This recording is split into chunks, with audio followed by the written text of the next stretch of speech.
त्यामुळं देवाभाऊ धुरंधर आहेत तर उभाटा गट हा दलिंदर आहे। एकदा सकाळी सकाळी गांजा ओढून पत्रकार परिषद घेतली आहे। सातत्यानं भारतीय जनता पार्टीबद्दल खोटं बोलणं, भारतीय जनता पार्टीवर खोटे आरोप करणं हा संजय राऊत यांचा धंदा झालाय।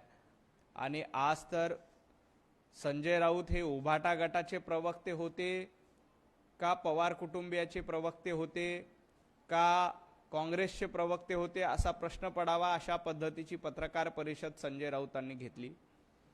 सातत्यानं नको तिथं नाक खुपसणं, नको त्या गोष्टीवर बोलणं हा संजय राऊत यांचा बावळट धंदा झालेला आहे।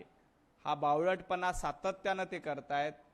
माझा संजय राऊत यांना सवाल आहे की आपण उभाटा गटाचे प्रवक्ते आहात, शरद पवार साहेबांचे प्रवक्ते आहात, काँग्रेसचे प्रवक्ते आहात का डाव्या आघाडीचे प्रवक्ते आहात, हे आधी सिद्ध करा आणि मग अशा पद्धतीची बावळट बडबड करा, एवढंच मला संजय राऊतांना या निमित्ताने सांगायचं आहे।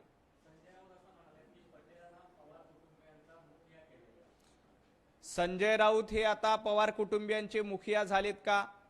संजय राऊत शरद पवार यांचे दलाल झाले आहेत का? हा माझा संजय राऊतांना सवाल आहे। देवेंद्रजी फडणवीस हे महाराष्ट्राचे धुरंधर आहेत आणि उभाटा गटाचे लोक महाराष्ट्राचे दलिंदर आहेत, हे आधी देखील मी सांगितलेलं आहे। देवाभाऊ हे सातत्यानं धुरंधरासारखं नेतृत्व करतायत। आपला पक्ष वाढवला, आपल्या मित्रांचा पक्ष वाढवला आणि जे रहमान डकेत महाराष्ट्रावर डाका टाळण्याचं काम करत होते, 2.5 वर्ष महाराष्ट्रामध्ये डाका टाकून लुटण्याचं काम रहमान डकेत सारख्या माणसाच्या माध्यमातून काही पक्ष जाणीवपूर्वक करत होते। मी त्यांचं नाव घेत नाही, पण 100 कोटी वसुली ही रहमान डकेतच्या कारभारासारखीच होती। ही 100 कोटी वसुली स्थगित करण्याचं काम धुरंधर असलेल्या देवाभाऊंच्या नेतृत्वात झालं।